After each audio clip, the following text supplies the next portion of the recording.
Parliament اپنی حیثیت کھو چکی ہوئی ہے، عدلیہ کی صورتحال سب کے سامنے ہے، آئینی 26ویں آئینی ترمیم کے بعد ختم ہو چکی ہے، عدلیہ کا استقلال ختم ہو چکا ہے. جو ہوتا ہے نا کہ پاور تقسیم ہوتی ہے عدلیہ میں، عدلیہ مستقل ہوتی ہے، مقننہ مستقل ہوتی ہے اور مجریہ مستقل ہوتی ہے، لیکن عدلیہ کا استقلال اب ختم ہو چکا ہوا ہے.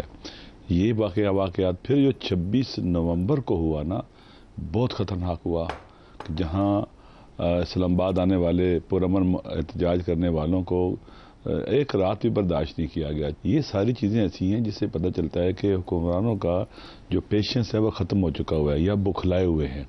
خان صاحب نے ان حالات میں کہ اس ملک کو تباہی اور بربادی سے بچانے کے لیے حب الوطنی کا ثبوت دیا ہے، اور انہوں نے کمیٹی بنا دی، پہلے سے اناؤنس کر دیا کہ ہم بات چیت کرنا چاہتے ہیں اور اس ملک کو دلدل سے نکالنے کے لیے. اب یہ جو خان صاحب کی طرف سے جو اعلان ہوا تو حکومت کی ذمہ داری تھی کہ حکومت اگر واقعا سنسیئر ہے، ملک کو ان مشکلات سے نکالنا چاہتی ہے تو بات چیت کرنی پڑے گی. جنگیں بھی ہوتی ہیں تو بعض اوقات جنگوں کے ساتھ ساتھ بات چیت ہوتی رہتی ہے اور اس کے بعد بھی ٹیبل پہ بیٹھا جاتا ہے. تو موقع تو نادر لگ رہا ہے راجہ صاحب، لیکن آپ نے کل کہا کہ حکومت کے پاس یہ آخری موقع ہے، اور آپ نے ابھی یہ بھی کہا کہ ٹائمنگ بہت اہم ہے. ہم یہ سمجھیں کہ یہ لاسٹ ایک ایفرٹ ہے یا ایک موقع ہے جس سے معاملات ٹھیک ہو سکتے ہیں، اس کے بعد پھر ایسا موقع نہیں ملے گا. میرے خیال میں دیکھیں ساری چیزیں آزمائی جا چکی ہیں نا. آپ پرامن احتجاج کو نہیں مانتے، عدلیہ سے آپ کو انصاف نہیں ملتا، جو پارلیمنٹ ہے وہاں پر آپ بات ہی نہیں سنی جاتی، 2-3 منٹ میں اتنی بڑی بڑی ترامیم ہو جاتی ہیں اور ہر چیز کو بلڈوز کیا جا رہا ہے. اب مجھے بتائیں اس کے بعد کیا ہوگا؟ بٹ راجہ صاحب، جو اس وقت تک ہم پی ٹی آئی کی کمیٹی کو دیکھ رہے ہیں، کبھی ان کے ممبرز پورے نہیں ہیں، کبھی وہ آ نہیں رہے ملاقات کے لیے، ان کی سیریسنس نظر آ رہی ہے؟ ایسا نہیں ہے. میری بات سنیں. پہلی بات یہ ہے کہ ابھی میں نے سنا آپ نے کسی کا بیان چلایا کہ جی جو کمیٹی کے ہیڈ ہے وہ نہیں تھے، بابر اعوان صاحب کا تھا. نے اعتراض کیا ہے کہ میرے بغیر آپ کیوں گئے ہیں وہاں پر. میرے خیال میں ہاں شروع میں جب مذاکرات اور بات چیت شروع ہوئی ہے تو بہت سی باتیں، عدم اطمینان کا اظہار بھی ہوگا. دیکھیں پاکستان کے عوام بھی دیکھیں نا، پورے سسٹم سے پر ابھی تقریباً اعتماد نہیں کرتے وہ لوگ. تو اس سلسلے میں حکومت کو گڈ جسٹر دکھانا پڑے گا. ہم جب وہاں گئے تو ان کو بتا دیا گیا تھا، جیسے کہ بیرسٹر گور صاحب نے بھی کہا ہے، چیئرمین پی ٹی آئی نے، کہ ہمارے لوگ آج اویلیبل نہیں ہیں، کل رکھ لیں، ایک دن بعد رکھ لیں. تو سردار ایاز صادق صاحب نے کہا کہ کل پھر ہمارے جو دوست ہیں وہ بھی اویلیبل نہیں ہوں گے، پھر یہ ڈیلے ہو جائے گا. تو بہتر ہے کہ ہم بسم اللہ کریں، شروع کریں اور پھر نیکسٹ ڈیٹ ایسی رکھ لیں گے جس میں سارے اویلیبل ہوں. تو آپ دیکھ لیجئے گا، انشاءاللہ مجھے امید ہے کہ اگلی جو میٹنگ ہوگی 2 جنوری کو، اس میں اکثریت ہوگی انشاءاللہ. ایگزیکٹلی کیا بات چیت ہوئی؟ 2 مطالبات رکھے پی ٹی آئی نے، کیا انیشیل رسپانس تھا گورنمنٹ کا؟ دیکھیں وہاں آپ نے خود ہی کہہ دیا کہ صرف 3 لوگ تھے، باقی لوگ نہیں تھے اس میں. جو بات چیت ہوئی ہے اس میں دیکھیں دونوں طرف جو ہے نا مشرق اور مغرب کا بعد ہے، دوری اتنی ہے، ٹھیک ہے. تو میرے خیال میں ہر ایک نے اپنا موقف بیان کیا. بالآخر ہمارے سامنے وہ لوگ بیٹھے ہوئے تھے جو فارم 47 والے ہیں اور جو الیکشن ہارے ہوئے تھے اور جن کو زبردستی لایا گیا ہے، جن کی عوام میں جڑیں نہیں ہیں. دیکھیں لہذا یہ بات چیت ہوئی ہے، ہمارے اعتراضات ہیں، ہمارے اختلافات ہیں، اور چونکہ ملک کی بہتری کے لیے چیزوں کو آگے لے کے چلنا ہے. اور جہاں تک نتائج کا تعلق ہے، دیکھیے یہ صبر آزما مرحلہ ہے. پیشنس ہونا چاہیے، صبر ہونا چاہیے کسی بہتر نتیجے تک پہنچنے کے لیے. کہ آج ملاقات ہوئی ہے، کل نتیجہ نکالنا ہے، کل ملاقات ہوئی ہے، پرسوں، یہ ایسے نہیں ہے. یہ بات ٹھیک ہے آپ کی، لیکن راجہ صاحب جو آپ کا انیشیل ایک انڈرسٹینڈنگ ہوئی دیکھ کر، بڑی عرصے سے جیسے آپ نے کہا کہ معاملات آ نہیں رہے تھے ڈائیلاگ کی طرف، جس طریقے سے آئے ان کے ممبرز، جو انہوں نے ظاہر آف ریکارڈ بھی کچھ باتیں ہوئی ہوں گی، آپ کو تاثر کیا لگا؟ سنجیدہ ہے حکومت؟ دیکھیں اس وقت حکومت کے ساتھ وہاں پر پیپلز پارٹی کے لوگ بیٹھے ہوئے ہیں، ایم کیو ایم کے لوگ ہیں اور جماعتوں کے لوگ بھی ہیں، قائد اعظم مسلم لیگ کاف کے بھی لوگ ہیں اور لوگ بھی ہیں. دیکھیں اس وقت بھی جب باتیں ہو رہی تھی تو پیپلز پارٹی والوں نے جو باتیں کی کہ یہ جب کہا گیا کہ آپ پنجاب کے اندر ایم این ایز کو ہراس کر رہے ہیں, اٹھا رہے ہیں, پی ایز کو ان کے گھروں میں گھس رہے ہیں, پریشان کر رہے ہیں, پریشرائز کر رہے ہیں, یہ تو بند کر دو نا. تو یہ بالاخر مذاکرات ہونے ہیں تو پیپل پارٹی والوں نے اس بات کی حمایت کی, اور دوسروں نے بھی کہا کہ صحیح ہے, یہ نہیں ہونا چاہیے, اس چیزوں کو ٹھیک ہے ذرا گراؤنڈ بنائیں, مناسب بنائیں تاکہ عوام کو بھی پیغام جائے. عوام تو آپ کو پتہ ہے بہت مایوس اور نا امید ہے, شک و شبہ کی نگاہ سے چیزوں کو دیکھ رہے ہیں کہ شاید اس کا کوئی نتیجہ بھی نہ نکلے. تو عوام جب تک آپ کے ساتھ پبلک اوپینین نہ ہو, رائے عامہ آپ کے ساتھ ہو, عوام آپ کے ساتھ نہ ہو, آپ بڑے سٹیپ نہیں لے سکتے, بڑے فیصلے نہیں کر سکتے. یہ بھی کہا گیا کہ عوام کو امید دینا بہت ضروری ہے. یہ اس بات کا شکوہ کیا کہ بانی پی ٹی آئی معاملات کو خراب کر دیتے ہیں, اس لیے ان سے نہ زیادہ بات چیت کی جائے, ایسا بھی انہوں نے کچھ کہا؟ نہیں, ایسی کوئی بات نہیں, مجھے نہیں یاد ایسی کوئی بات کی کہ ان سے بات نہ کی جائے. انہیں کے کہنے پر تو بات چیت ہو رہی ہے. وہی ہے جنہوں نے اتنا بڑا سٹیپ اٹھایا ہے. عام طور پر یہ لوگ کیا کہتے ہیں جی فلاں نے یو ٹرن لیا, یہ کر لیا, وہ کر لیا, تمسخر اڑاتے تھے نا اچھی باتوں کا. بھائی خان صاحب نے یہ قدم اٹھایا ہے, اور یہ یو ٹرن نہیں ہے, یہ ایک اسٹریٹجک موو ہے جو پاکستان کے لیے ہے, پاکستان کو بچانے کے لیے. کہاں تک پاکستان کو گرانا ہے مجھے بتا دیں. کے پی کے اندر دیکھ لیں کیا صورتحال ہے, خیبر پختونخوا میں, پورے پاکستان میں مشکلات ہیں. دیکھیں سب سے بڑا مسئلہ کسی بھی سسٹم کا کیا ہوتا ہے, عوام کا اعتماد اس پر. عوام کا اعتماد ایک طاقت کے جو کیا کہتے ہیں کہ ستون ہوتے ہیں ان میں سے ایک عوام کا اعتماد ہے. دوسرا معاشی صورتحال ہوتی ہے, سسٹم پر عوام کا اعتماد, معاشی گڈ گورننس. یہ کہاں گڈ گورننس ہے, کہاں معاشی استحکام ہے, کہاں عوام کا اعتماد ہے, امن و امان نہیں ہے. تو یہ سسٹم کے اندر کوئی ایسی چیز ہے ہی نہیں ہے جس کی بنیاد پر یہ کھڑا رہ سکے. تو بیساکھیوں پر تو کب تک چلایا جا سکتا ہے عوام کے بغیر. رؤف حسن صاحب نے کہا کہ ہمیں لگتا ہے اسٹیبلشمنٹ ہم سے انڈائریکٹ مذاکرات کری ہے. رانا ثناء اللہ نے بھی کہا کہ اسٹیبلشمنٹ کی توثیق ہے, ہم ایک پیج پر ہیں. یہ انڈرسٹینڈنگ ہے پی ٹی آئی کی ٹیم میں کہ وہ جو بھی بات کریں گے وہ اسٹیبلشمنٹ کو پہنچ جائے گی وایا گورنمنٹ. میرے آپ کے تو سستی پہنچ جاتی ہے, سسٹم پاکستان کا ایسا ہے. کیا شکوے تھے گورنمنٹ کو؟ گورنمنٹ کو کیا شکوے ہو سکتے ہیں؟ جن بیچاروں کو جیلوں میں ڈالا ہوا ہے, یہ کہہ سکتے ہیں کہ آپ سخت بات کر لیتے جو کس طرح کی ہوگی. جن کو جیلوں میں ڈالا ہوا ہے, جن کا مینڈیٹ چھین لیا گیا ہے, جن کے اوپر ہر روز آئے دن نئے ایف آئی آریں کٹتی ہیں, تو وہ یہی کہتے ہیں جی کہ ہمارے پر بھی کٹتی رہی ہیں, اب اگر کسی اور پر کٹ رہی ہے تو کوئی چمبے کی بات نہیں ہے. لیکن میرے خیال میں یہ کوئی چیزیں بہرحال چھوٹی موٹی بات ہر کوئی کرتا ہے اپنے آپ کو سیٹسفائی کرنے کے لیے, لیکن الٹیمیٹلی اس کو ایک اچھا شگون سمجھنا چاہیے کہ بات چیت شروع ہو گئی ہے. راجہ صاحب, آپ کی آخری ملاقات بانی پی ٹی آئی سے آپ نے کہا ابھی بتایا مجھے آف ریکارڈ کہ 2 مہینے پہلے ہوئی تھی. کیا اس موقع پر 2 مہینے نہیں, چند مہینے پہلے, 2 مہینے پہلے تو تقریباً ہم گئے تو میں واپس کر دیا تھا انہوں نے. 2 دفعہ تقریباً واپس کیا انہوں نے, ملاقات نہیں کرنی تھی. جیل گئے, وہاں 2 گھنٹے 2.5 گھنٹے انتظار کرتے رہے, لیکن پھر واپس آ گئے نا.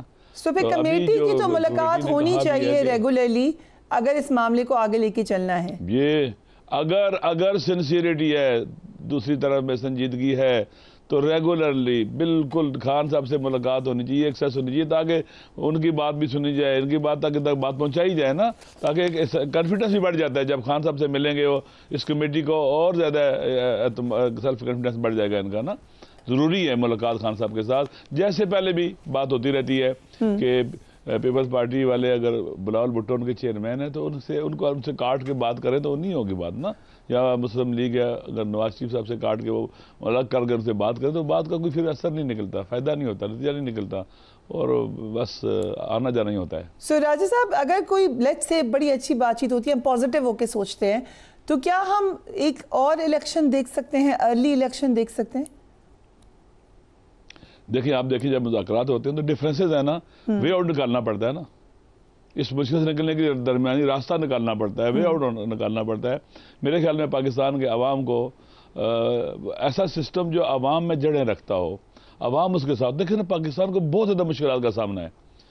آپ دیکھیں خیبر پختونخوا میں بھی حالات خراب ہیں, سیکورٹی کے مسائل ہیں. ابھی دیکھیں کورونا ایمرجنسی, راستے بند ہیں, لوگ مر رہے ہیں, ذبح ہو رہے ہیں, قتل کے گلے کاٹے جا رہے ہیں ان کے, اور مشکلات ہیں وہاں پر لوگوں کو. بلوچستان میں, اور یہ نمنی پھیل رہی ہے ملک کے اندر, جگہ جگہ آگے بڑھ رہی ہے. تو تو عوام کی مدد کے بغیر سسٹم اس طرح کے بڑے بحرانوں کا مقابلہ نہیں کر سکتا. سیاسی بحران یہ ہے. دنیا کے جو ممالک ہیں ہمارے اقدامات کو دیکھتے ہوئے دیکھیں انٹرنیشنلی ہم ایک اسٹریٹجک عام جگہ پر واقع ہونے کے باوجود ہم irrelevant ہوتے چلے جا رہے ہیں. اور جو خطے میں بڑے تحولات ہیں اور بڑی تیزی کے ساتھ اس خطے کے اندر تبدیلیاں آ رہی ہیں اور چینجنگ آ رہی ہیں دنیا کے اندر بھی, تو اس لیے پاکستان کے اندر ایک ایسی حکومت ہونی چاہیے جو مضبوط ہو, جس کی جڑیں عوام میں اور دنیا بھی اس کو اعتبار دے. رائٹ. بہت بہت شکریہ ہمیں جوائن کرنے کا راجہ صاحب. آپ نے تفصیلاً ہمیں بتایا کہ کیا اس وقت صورتحال ہے, لیکن پازیٹیو رہنا چاہیے. ہم ایک بریک لیں گے, اس کے بعد بات کریں گے حکومتی مذاکراتی کمیٹی کے ممبر اعجاز الحق صاحب سے رائٹ آفٹر بریک.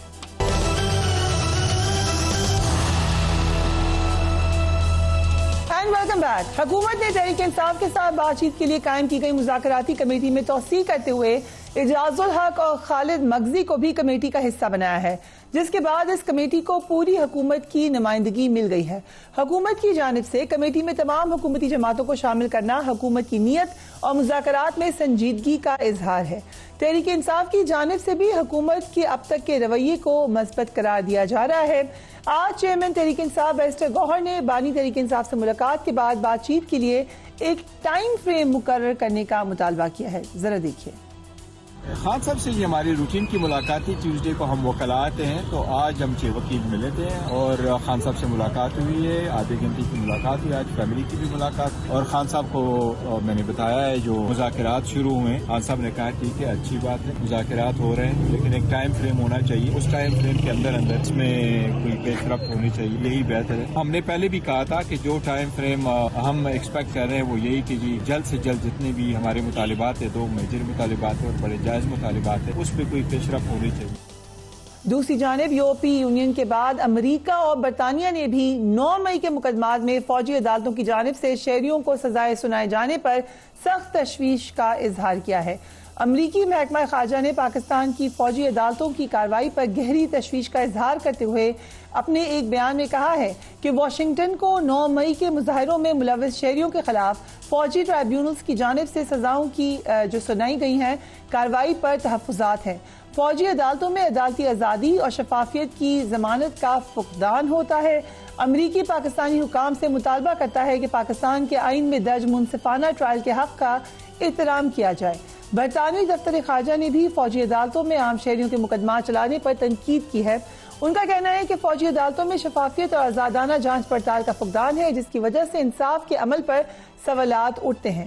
برطانیہ کا موقف ہے کہ اس طرح کی کارروائیاں انصاف کے بنیادی اصولوں کی خلاف ورزی ہے اور عوامی حقوق کی پامالی کرتی ہیں. اس سے قبل یورپی یونین نے بھی اس فیصلے پر رد عمل دیا تھا, سخت تشویش کا اظہار کیا تھا. یورپین یونین نے یہ کہا تھا کہ پاکستان کی جانب سے شہریوں کے خلاف فوجی عدالتوں میں کیے جانے والے فیصلے بین الاقوامی معاہدوں کی خلاف ورزی ہے. پاکستان اپنے شہریوں کے حقوق کی حفاظت کرے اور ان کے خلاف منصفانہ ٹرائل کی ضمانت دے. ہمارے ساتھ اعجاز الحق صاحب موجود ہیں. Thank you so much Ejaz صاحب for being on the program. اس سے پہلے کہ ہم آپ سے ذرا مذاکرات کے بارے میں پوچھیں, یہ جو ریاکشن آیا ہے انٹرنیشنلی, اس کا کوئی امپیکٹ ہوگا؟ دیکھیں امپیکٹ تو نہیں ہوگا, لیکن لازمی بات ہے کہ ایشو تو ریز کیا گیا نا کہ جو بھی اب باہر سے ان جگہوں سے یورپین یونین سے یا یو کے سے یا امریکہ سے جو مہمان آئیں گے, لازمی بات ہے اس ایشو کو وہ ڈسکس کریں گے. لیکن ہر ملک کا اپنا ایک طریقہ کار ہوتا ہے. فوجی کارروائی ہے تو فوجی عدالتوں میں ہوگی, لیکن اس میں آگے جا کے پھر اپیل کا حق ہوتا ہے. پھر وہ سول ہائی کورٹ میں جا سکتے ہیں. میرے خیال میں ہائی کورٹ میں اپیل کا حق ہوتا ہے ان کو کہ وہ اپیل کریں, اور وہ اس پہ پھر وہ دیکھتے ہیں کہ اگر کارروائی جو ہے وہ پروسیجرز فالو کیے گئے کہ نہیں کیے گئے ہیں. یہ کوئی نئی بات نہیں ہے, لیکن یہ ہے کہ اتنے زیادہ سویلینز کا جو ٹرائل ملٹری کورٹس میں ہوا ہے وہ میرے خیال میں ماضی میں اس کی نوید نہیں ملتی. ایک منفرد کیس تھا 9 مئی کا, اور اسی لیے اس کو فوجی عدالتوں میں اس طرح چلایا گیا. لیکن باہر سے پریشر کیا آ سکتا ہے؟ بات چیت کریں گے, وہ لازمی بات ہے, ہیومن رائٹس والے بھی بات کریں گے, لیکن اگر ان کو یہاں کے بات چیت کریں گے تو پھر پتہ لگے گا کہ صحیح ہے یا غلط. رائٹ. سو ایز سچ کوئی امپیکٹ نہیں ہوگا آپ کہنے کے مطابق. مذاکراتی کمیٹی میں آپ کو شامل کیا گیا ہے, اٹس آن اسٹیج, ایسا لگتا ہے اسٹیج 2 میں آپ شامل ہوئے ہیں, اس کی کیا وجہ ہے؟ یہ تو اب میں تو نہیں بتا سکتا کہ سٹیج 2 میں، میرے خیال میں انہوں نے پہلے سے ہی خیال کیا ہوا تھا، یا پھر اسپیکر نے ریکمینڈ کیا ہوگا، یا پرائم منسٹر نے خود یہ سوچا ہوگا کہ جتنے ہمارے اتحادی ہیں سب کو بیچ میں شامل کر لیں. اور ایک اچھی بات ہے، میں سمجھتا ہوں کہ جتنے زیادہ لوگ ہوں گے اتنا مثبت رویہ ہوگا. اور اس میں یہ ہے کہ تھوڑا بہت چیکس اینڈ بیلنسز آ جاتے ہیں. تھوڑا بہت اگر کسی کا سخت رویہ ہے، جس طرح پچھلی دفعہ جو اسپیشل کمیٹی بنی تھی تو اس میں خواجہ آصف صاحب ناراض ہو کے چلے گئے تھے، پھر وہ واپس نہیں آئے، ان کی جگہ رانا تنویر صاحب آ گئے تھے. لیکن وہ بھی ایک خوشگوار ماحول میں ہوا جو کچھ ہوا. اور مجھے امید ہے کہ یہ جو مذاکرات ہیں، جس طرح کے پی ٹی آئی کا ایک مثبت رویہ تھا اسپیشل کمیٹی میں، مجھے امید ہے کہ اس سے بہتر اور مثبت رویہ رہے گا اس موجودہ کمیٹی کے اندر بھی. سو آپ کا کی یونیک پوزیشن یہ ہے کہ آپ حکومت کو بھی اچھی طریقے سے جانتے ہیں اور پی ٹی آئی کو بھی اچھی طریقے سے جانتے ہیں، بانی پی ٹی آئی کے حوالے سے بھی آپ کو اچھی طریقے سے آگاہی ہے.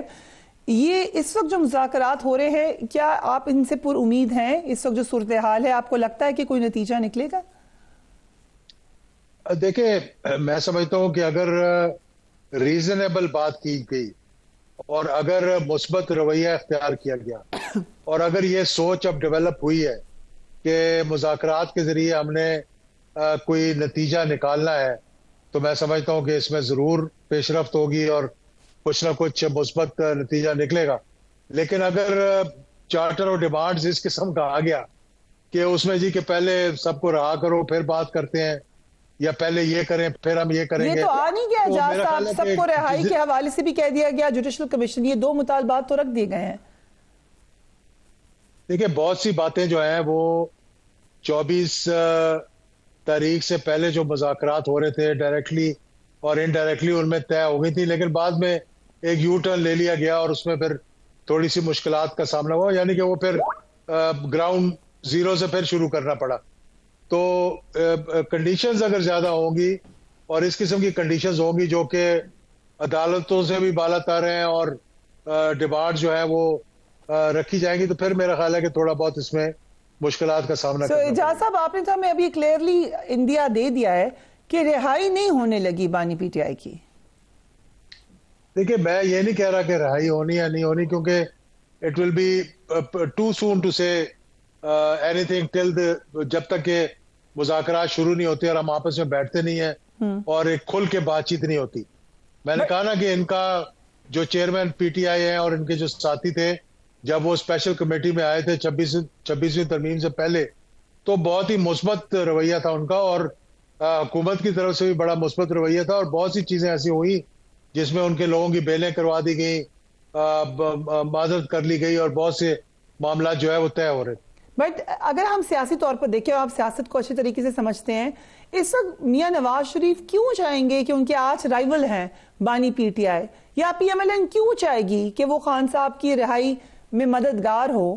ان کو بھی اندازہ ہے کہ اگر وہ رہا ہو گئے تو ان کا تو نقصان ہوگا سیاسی طور پر، تو وہ یہ اس بات پہ کیسے مانیں گے؟ دیکھیے، بات یہ ہے کہ جب ایک ایسا معاہدہ ہوگا یا کوئی بات چیت آگے چلے گی تو پھر ٹرمز اینڈ کنڈیشنز بھی طے کر لی جائیں گی. اور میرا نہیں خیال کہ ایسا کوئی مطلب کہ چیز ایسی ہو جائے گی جو کہ انہونی ہوگی. کسی کے اندر رہنے سے یا باہر رہنے سے یا کوئی بات چیت کر کے آگے چلنے سے تو بہتری نتائج نکلتے ہیں. میرا نہیں خیال کہ ایسی کوئی بات ہوگی کہ وہ نہیں چاہیں گے. اگر وہ نہ چاہتے ہوئے یا بانی پی ٹی آئی نہ چاہتے ہوئے کہ جی میں حکومت سے نہیں بات کروں گا، تو پھر نہیں بات ہوئی. جب انہوں نے کمیٹی بنا دی تو پھر یہاں سے بھی فوری کمیٹی بن گئی. اس کا مطلب ہے کہ دونوں طرف ایک مثبت رویہ، اور میرا خیال ہے کہ دونوں طرف سے یہ چاہتے ہیں کہ ایک قدم آگے بڑھا جائے بجائے پیچھے جانے کے. رانا ثناء اللہ صاحب نے کہا کہ اسٹیبلشمنٹ کی انڈورسمنٹ کے بغیر ان سے توثیق لینا ہوگی، یہ انہوں نے کہا. سو یہ کتنا اہم ہے؟ بیکاز اسٹیبلشمنٹ تو بار بار کہتی ہے کہ ہم اس میں پڑھنا ہی نہیں چاہتے. پی ٹی آئی کو بھی وہی پیغام دیتے رہے کہ آپ پی ایم ایل این سے بات کریں یا گورنمنٹ سے بات کریں. سو اس وقت کہیں نہ کہیں اسٹیبلشمنٹ کو انڈورسمنٹ ہے اس میں. دیکھیں، میں تو جتنا سمجھتا ہوں حالات کو کہ حکومت اور اسٹیبلشمنٹ جب تک ایک پیج پہ نہ ہو تو بات آگے نہیں بڑھ سکتی. اگر وہ کہتے ہیں حکومت سے بات کرو تو اس کا مطلب ہے ان کی انڈورسمنٹ ہے. عارف علی صاحب کا کہنا ہے کہ جلد تبدیلی آنے والی ہے, ملک اور غیر ملکی ستارے حرکت میں آ گئے ہیں, جلد ہی بانی پی ٹی آئی رہا ہو جائیں گے. بڑے پازیٹیو وہ نظر آئے ہیں. یہ خالی سیاسی بیان ہے یا کوئی ریزن ہے ان کی اتنی خوشی کا؟ دیکھیں, یہ پچھلے مطلب 1.25 سال 1.5 سال ہو گیا ہے جو عمران خان صاحب جیل کے اندر ہیں, اور ان کے وکلا اور ان کی جماعت یہ کہتی رہی ہے اگلے مہینے یہ ہو جائے گا, پچھلے مہینے یہ ہو جائے گا. تو بات یہ ہے کہ جب تک آپ پازیٹیو نہیں سوچیں گے, اگر آپ اس بات پہ ریلائے کر رہے ہیں کہ ٹرمپ آ جائے گا تو پتہ نہیں کون سی قیامت آ جائے گی, تو پھر یہ بات چیت کہیں آگے نہیں بڑھے گی. اگر آپ کہیں گے کہ ہم نے پاکستان کی بہتری کا سوچنا ہے, اپنے سے بالاتر ہو کر پاکستان کے مفادات کو سامنے رکھنا ہے, تو پیش رفت ہو جائے گی. یہ بات تو ہوتی رہی اعجاز الحق صاحب کہ ڈونلڈ ٹرمپ آئیں گے یا ایڈمنسٹریشن چینج ہوگی تو تبدیلی آئے گی. پی ٹی آئی کہتی رہی اور ہم بھی اس کو زیادہ سنجیدگی سے نہیں لیا. لیکن جس وقت رچرڈ گرینیل کی ٹویٹس آئی ہیں اور وہ ان کی ایڈمنسٹریشن کے اہم ممبر ہیں اور دیگر لوگوں کی طرف سے ان کی انڈورسمنٹ آئی ہے, اب کیا یہ معاملہ لگتا نہیں ہے کہ تبدیل ہو گیا ہے؟ دیکھیں, تو اب رچرڈ, اس کا میں کیا بات کروں اس کے بارے میں. ٹھیک ہے, اس نے 2-4 ٹویٹ کیے ہیں, اس کی فالوئنگ بھی بہت بڑھنی شروع ہو گئی ہے اس وجہ سے. سنا ایک ہی راتوں رات ان کے ڈبل ہو گئے فالوورز. ڈبل سے بھی ٹرپل ہو گیا فالوئنگ ہو گئی, اور اس لیے وہ بھی اب بڑے خوش ہو کے ٹویٹ لگاتے ہیں. ٹویٹوں سے اگر حکومتیں چلنی شروع ہو گئی یا حکومتیں ختم ہونی شروع ہو گئی تو میں سمجھتا ہوں پھر تو ٹویٹر پہ ہی بیٹھ کے سارے معاملات چلائے جا سکتے ہیں. تو ٹھیک ہے, ان کا کہنے سے کوئی سوچ میں ہو سکتا ہے کہ مثبت سوچ آ جائے. وہ بھی, ان کو بھی چاہیے کہ وہ ہمارے اندرونی معاملات میں مداخلت کرنے کے بجائے کوئی فیسیلیٹیشن کی بات کریں, کوئی اچھی بات کریں, کوئی گفتگو کو آگے لے کر چلیں. آپ کو لگتا ہے کہ وہ مداخلت کریں پاکستان کے انٹرنل معاملات میں؟ لازمی بات ہے, یہ مداخلت ہی ہے کہ اگر آپ یہ کہیں جی کہ یہ ہو جائے گا اور وہ کر دیں اور یہ کر دیں تو مداخلت ہے, لیکن اس کے طریقے کہنے کے اور بھی بہت سے بہتر طریقے بھی ہو سکتے ہیں. بٹ یہ ان کی اپنی رائے ہے. ظاہر ہے کوئی نہ کوئی تو پریشر پڑا ہے حکومت پہ کہ انہوں نے یہ بیان دیا کہ یہ نقلی اکاؤنٹ ہے, ان کا ہے ہی نہیں. پھر انہوں نے کلیریفائی کیا کہ نہیں یہ میرا ہی اکاؤنٹ ہے. سو آبویسلی تھوڑا سا انیوژول تو تھا جتنی ٹویٹس آئی ہیں. ہر بار وہ ٹویٹ کیے جاتے ہیں, ری ٹویٹ کیے جاتے ہیں, فری عمران خان کا وہ ٹرینڈ کو ری ٹویٹ کرتے ہیں. تو یہ کوئی چھوٹی بات تو نہیں ہے. نہیں, کون سی بڑی بات بھی کیا ہے. اگر ٹرمپ بھی آ جائے گا تو بات چیت ہی کرے گا نا. جب نواز شریف صاحب کو رہا کیا گیا تھا تو قطر نے بڑی کوشش کی تھی, پھر اس کے بعد سعودی عربیہ والے آئے, سعودی عربیہ والوں سے بات چیت ہوئی, اور بات چیت بھی ان ٹرمز اینڈ کنڈیشنز پہ ہوئی جو پاکستان کو یا اس وقت کے جو ہمارے سربراہ تھے ان کو جو منظور ہوئی, تبھی وہ نواز شریف صاحب کی ڈیل ہوئی نا. اگر ان کو نہ منظور ہوتی تو پھر وہ ڈیل نہیں ہونی تھی. لیکن اس پہ حکومتوں کا بھی, تعلقات کا بھی تھوڑا سا اہتمام کیا جاتا ہے, اس کا خیال رکھا جاتا ہے. اور ہمارے اور سعودی عربیہ کے بڑے اچھے تعلقات تھے, بلکہ قطر کی ناراضگی ہو گئی تھی کہ ہماری بات نہیں مانی اور سعودی عربیہ کی بات مان لی. ٹھیک ہے, کیونکہ وہ بھی کوشش کر رہے تھے. آپ یہ کہہ رہے ہیں کہ ایسا بلائنڈ پریشر نہیں آ سکتا, بٹ مشاہد حسین سید صاحب آپ ان کو اچھے طریقے سے جانتے ہیں, انہوں نے کہا کہ ایک کال آئی تھی بل کلنٹن کی اور میاں صاحب کو بھیج دیا گیا تھا. ایسا بھی ہوا ہے؟ ہو سکتا ہے کوئی کال آ جائے اور عمران خان کو بھی بھیج دیا جائے, اس پہ میں کچھ نہیں کہہ سکتا. میرا نہیں خیال کہ بل کلنٹن کی کال آئی تھی, لیکن ہو سکتا ہے کہ انہوں نے بایا سعودی عربیہ بات کی ہو, یا کوئی ایسا پریشر نہیں تھا جس کے تحت یہ بات ہوئی. لیکن سعودی عربیہ کے تعلقات کا احترام کرتے ہوئے یہ باتیں ہوئی تھی, اور سعودی عربیہ نے اس وقت کے کنگ عبداللہ نے بڑا نواز شریف صاحب کا اور ان کی فیملی کا ساتھ دیا, بڑا لک آفٹر کیا ان کو, اور یہ ایک اچھی بات تھی. لیکن پھر انہوں نے وہ ایک وقت آیا کہ جب نواز شریف صاحب واپس آئے تو وہی سعودی عربیہ جو ان کو لے کر گیا تھا گارنٹی کر کے, وہ پھر ان کو سپٹمبر میں واپس بھی لے گیا سعودی عربیہ. سو اس وقت آپ کیا مشورہ دیں گے حکومت کو, جو انٹرنیشنل سیناریو بن رہا ہے یا پی ٹی آئی کی جو ڈیمانڈز ہیں, حکومت کے بھی آپ اچھے طریقے سے جانتے ہیں وہ کیا سوچ رہے ہیں, سو کیا طریقہ ہے جہاں پہ آپ کو لگتا ہے کہ بات بنے گی؟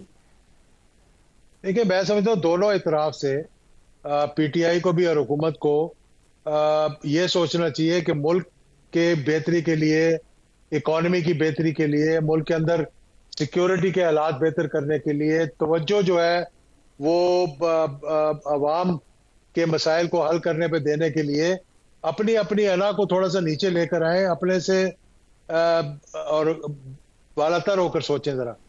اگر اپنی اپنی انا کے پیچھے پڑے رہیں گے تو میرا خیال ہے کوئی سولوشن ہی نکلے گی. دیکھیں ہر کسی نے کوئی صدا تو رہنا نہیں وزیر اعظم, نہ کسی نے صدر رہنا ہے. ہر کسی نے مطلب the time comes when you have to leave.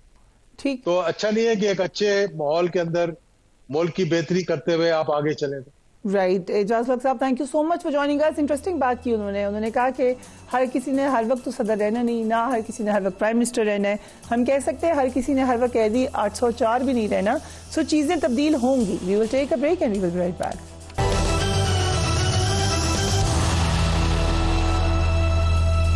Welcome back. Israel نے حماس کے رہنما اسماعیل ہانیہ کو ایران میں قتل کرنے کا باقاعدہ اعتراف کر لیا ہے. اسرائیلی وزیر دفاع اسرائیل کارٹر نے ایک تقریب میں تقریر کرتے ہوئے تصدیق کی کہ حماس کے رہنما اسماعیل ہانیہ کو ایران میں اسرائیل نے ہی قتل کیا تھا. اسرائیلی وزیر دفاع نے دھمکی دیتے ہوئے کہا کہ حوثیوں کا انجام بھی ایسا ہی ہوگا جیسا کہ اسماعیل ہانیہ سمیت خطے میں ایرانی حمایت یافتہ تنظیموں کی قیادت کا کیا گیا. اسرائیلی وزیر دفاع کا مزید یہ کہنا تھا کہ اسرائیل نے حماس اور حزب اللہ کے دیگر رہنماؤں کو بھی قتل کیا, شام میں بشار الاسد کی حکومت کا تختہ الٹنے میں معاونت کی اور ایران کی طیارہ شکن نظام کو تباہ کیا. انہوں نے مزید کہا کہ ہم حوثیوں کے اسٹریٹجک انفراسٹرکچر پر حملہ کریں گے اور قیادت کا خاتمہ بھی کریں گے, جیسا کہ ہم نے اسماعیل ہانیہ, سنوار اور نصر اللہ کے ساتھ تہران میں کیا. غازہ اور لبنان میں بھی غازہ اور لبنان میں کیا. ہم ایسا ہی صنعا اور حدیدہ میں بھی کر سکتے ہیں. اسرائیل کا یہ اعتراف ایرانی غصے کو مزید ہوا دے سکتا ہے. یہ بھی سوال ہے کہ اس وقت یہ بات کیوں کی گئی ہے, اور شاید اس اعتراف کا مقصد ایران کو اسرائیل پر ایک اور میزائلی حملے کی دعوت دینا ہے. شام میں بشار الاسد کی حکومت کے خاتمے کے بعد ہم جانتے ہیں کہ ایران کا خطے میں اثر و رسوخ انتہائی محدود ہے, اور اگر ایران نے ان بیانات کی وجہ سے اسرائیل پر حملہ کیا تو اس کو بھی بھاری نقصان اٹھانا پڑ سکتا ہے. سو اس وقت کیا پلان کر رہا ہے اسرائیل, ہم اس پہ بات کریں گے. بریگیڈیئر ریٹائرڈ حارث نواز ہمارے ساتھ موجود ہیں. بریگیڈیئر صاحب, اس وقت کیا وجہ ہے کہ یہ کنفیشن آیا ہے؟ دیکھیں بات یہ ہے کہ شہریہ آپ یہ دیکھیں کہ اسرائیل اور امریکہ نے جو حزب اللہ ہے اس کو تقریباً نیوٹرلائز کر دیا. اس کے بعد حماس میں جو غزہ میں اور حماس کے ساتھ کیا ان کی لیڈرشپ کو بھی کافی حد تک نیوٹرلائز کیا. ایران کو انہوں نے کس طریقے سے نیوٹرلائز کیا کہ جب وہ سیریا میں پہنچ گئے ہیں اور سیریا میں آ کے اسرائیلی فوجوں نے آ کے گولان ہائٹس پر بفر زونز پر تمام لوگوں کو مارنا شروع کر دیا, مینز کہ اب یہاں سے کوئی بھی سپورٹ جو ہے وہ حماس کو اور حزب اللہ کو نہیں ہو سکتی. مین ایران کافی حد تک کمزور ہو گیا, اور سیریا میں جو ان کا تھا سیٹ اپ وہ سارا ختم ہو گیا. پہلے آپ یاد ہو انہوں نے ایرانی ایمبیسی پہ اٹیک کر کے ان کے لوگوں کو بھی مار دیا تھا, جس کے بعد ایران واز ویری اپسیٹ. سو اس کا مطلب یہ کہ ناؤ یہ ہمارے مڈل ایسٹ کنٹریز کو بھی سمجھ آنی چاہیے کہ what is going to happen with them. Ultimately target یہ جائیں گے غزہ میں جا کے پورا اس پہ چاہتے ہیں یہ قبضہ کر لیں, اور یہ وہاں کے جتنے نیچرل سورسز ہیں وہ کریں. پھر سوئس کینال کہ اگر یہ کنٹرول کرتے ہیں تو ایجپٹ از افیکٹڈ. یہ چیزیں ہمیں سمجھنے کی ہیں. پاکستان اس وقت اس کو ایران میں نیوٹرلائز تقریباً ہو گیا. اب Pakistan is the only target because we have strategic weapons. ہماری فوج بیٹل ہارڈنڈ ہے, اور اس کے ساتھ ہماری میزائل ٹپلائن دنیا میں نمبر ماڈرن ترین ہے. ہمارے سائنٹسٹ ڈوئنگ انڈیجنس اپنا کام کر رہے ہیں. ان چیزوں کو دیکھتے ہوئے اب they want to go turn to Houthis, ایک وہ رہ گیا. اور اس کے بعد یہ جو جیسے سینکشن لگ رہی ہیں, کبھی امریکہ کہہ رہا ہے کہ ہم نے میزائل ٹیکنالوجی پہ جو کمپنیز پہ لگا دیا, یورپین یونین کہہ رہی ہے. یہ جو باتیں آ رہی ہیں اس کا مطلب یہ کہ ناؤ اور انڈیا نے 10,000 کلومیٹر تک میزائل فائر جو ان کے میزائل سسٹم فائر کرنے کی کر لیے. اور یہ اگر آپ مجھے الاؤ کریں بریگیڈیئر صاحب, جو آپ نے دو باتیں کی ہیں, ایک تو اس میں میزائل پروگرام کے حوالے سے امریکی پابندیوں پر ہم نے آج آفیشیل ورژن دیکھا ہے دفتر خارجہ کی طرف سے. انہوں نے کہا ہے کہ ایسی پابندیوں سے فرق نہیں پڑنے والا اور نہ ہی بیرونی دباؤ کا اثر ہونے دیں گے. بٹ ڈو یو تھنک کہ یہ پریشر بہرحال موجود ہے؟ اور بھارت کا بھی آپ ذکر کر رہے ہیں، سو ہم تو یہ دیکھے تھے کہ بھارت کے اوپر انٹرنیشنل پریشر بڑھ رہا ہے، یورینیم چوری اور اسمگلنگ تک کے واقعات ثابت آئے، لیکن اس کے باوجود کیا آپ نے خود ابھی فرمایا کہ بھارت تو اپنے پروگرام میں جاری ہے، اس کے اوپر کوئی پریشر نہیں ہے، تو یہ چینج کیسے ہوا ہے؟ اور یہ دیکھیں وہاں پر یہ گلوبل ٹیررزم کر رہا ہے انڈیا، کینیڈا میں کس طریقے سے سکھ لیڈر کو مارا اور کتنا کینیڈین گورنمنٹ ان کے پیچھے پڑی ہوئی ہے، امریکہ میں انکوائری ان کی علیحدہ ہو رہی ہے، پاکستان میں گلشن یادیں پکڑا گیا، دنیا میں کھلا دہشت گردی کر رہا ہے کیونکہ وہ بڑا ملک ہے، ان کی اسٹریٹجک ریلیشن شپ ہے امریکہ کے ساتھ، 2+2 آپ نے نام سنا ہوگا، امریکہ، انڈیا، جاپان، آسٹریلیا، U2I2 ہے، اسرائیل، انڈیا، یونائٹڈ عرب ایمریٹس اور امریکہ، یہ ہیں جو ان کے انٹرنیشنل تجارتی ملک ہے۔